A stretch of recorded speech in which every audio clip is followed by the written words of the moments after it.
तेलंगाना में अमित शाह ने कांग्रेस के राष्ट्रीय अध्यक्ष मल्लिकार्जुन खड़गे पर पलटवार किया है। जी हां, मैं पीयूष अवस्थी, आप देख रहे हैं इंडिया न्यूज। आपको बता दें कि मल्लिकार्जुन खड़गे तेलंगाना पहुंचे थे, जहां पहुंचकर उन्होंने बीजेपी और केसीआर को एक बताया, जिसके जवाब में आज अमित शाह ने मल्लिकार्जुन खड़गे को स्पष्ट करते हुए कहा कि केसीआर और ओवैसी से भाजपा कभी हाथ नहीं मिला सकती।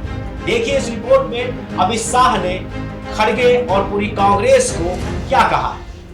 जहां अभी हाल ही में तेलंगाना में कांग्रेस के राष्ट्रीय अध्यक्ष मल्लिकार्जुन खड़गे पहुंचे थे, तो वहीं साथ में उन्होंने अमित शाह पर निशाना साधा था। तो उसी के अब जवाब में केंद्रीय गृह मंत्री अमित शाह का भी पलटवार आया है।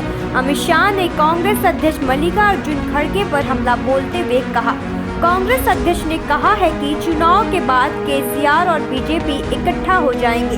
खड़गे साहब, इस आयु में क्यों झूठ बोलते हो? आपको मालूम है केसीआर के साथ असदुद्दीन ओवैसी बैठे हैं। मैं ये बताने आया हूँ कि कुछ भी हो जाए, बीजेपी केसीआर और ओवैसी के साथ कभी नहीं जाएगी। हम मजलिस वालों के साथ एक मंच पर भी नहीं बैठ सकते।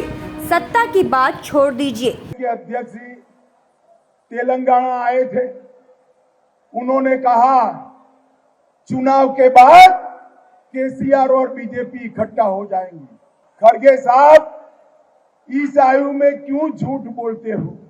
केसीआर के साथ ओवैसी बैठे हैं और मैं बताने आया हूं तेलंगाना की जनता को, भारतीय जनता पार्टी कुछ भी हो जाए, ओवैसी और केसीआर के साथ कभी नहीं जाएगी। केसीआर के खिलाफ हम लड़ेंगे। हम मजलिस वालों के साथ एक मंच पर भी नहीं बैठ सकते। सत्ता की बात छोड़ दीजिए खड़गे जी, आपका इलू इलू चल रहा है इनके साथ। केंद्रीय गृह मंत्री अमित शाह ने तेलंगाना के खम्मम में रायथू घोषा बीजेपी भरोसा रैली को संबोधित करते हुए कहा कि इस बार यहां बीजेपी सत्ता में आएगी। उन्होंने कहा कि कांग्रेस 4G पार्टी है, जिसका मतलब है 4 पीढ़ी की पार्टी। जवाहरलाल नेहरू, इंदिरा गांधी, राजीव गांधी और राहुल गांधी। कमल की बारी है। ये कांग्रेस पार्टी 4G पार्टी है।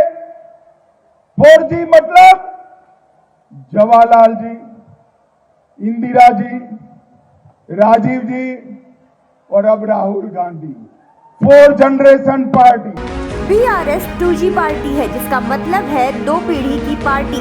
केसीआर और बाद में KTR और ओवैसी की पार्टी 3G पार्टी है, 3 पीढ़ियों से चल रही है। केसीआर की पार्टी 2G पार्टी है, केसीआर बाद में KTR। ओवैसी की पार्टी 3G पार्टी है, 3 पीढ़ियों से ये भी चल रही है। उन्होंने दावा किया है कि इस बार राज्य में ना तो 2G आएगी, ना 3G और ना ही 4G आएगी। इस बार यहाँ भारतीय जनता पार्टी की सरकार आएगी। इस बार यहाँ कमल की बारी है।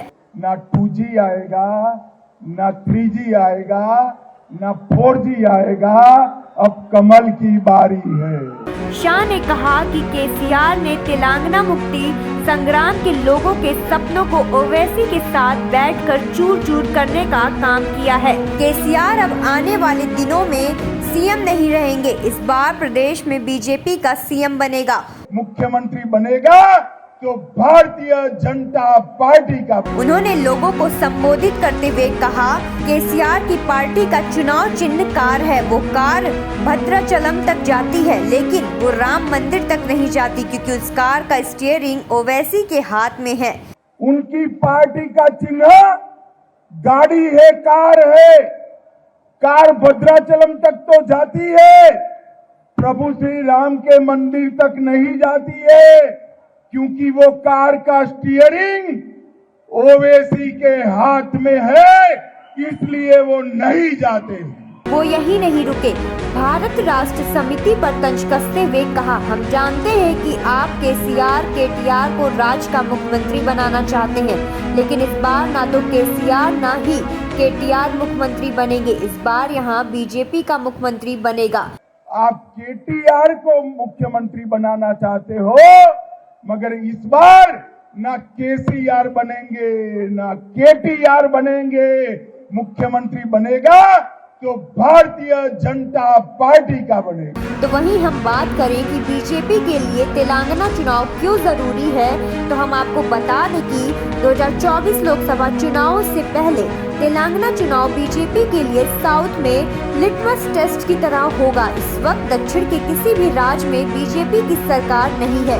एक राज्य कर्नाटक को छोड़ दे तो किसी भी राज्य में बीजेपी दूसरे नंबर पर भी नहीं है। ऐसे में ये देखना होगा कि कैसे बीजेपी दक्षिण के राज्यों में वोटरों को साधती है। खबरों से जुड़े रहने के लिए सब्सक्राइब करें हमारा चैनल इंडिया जंक्शन।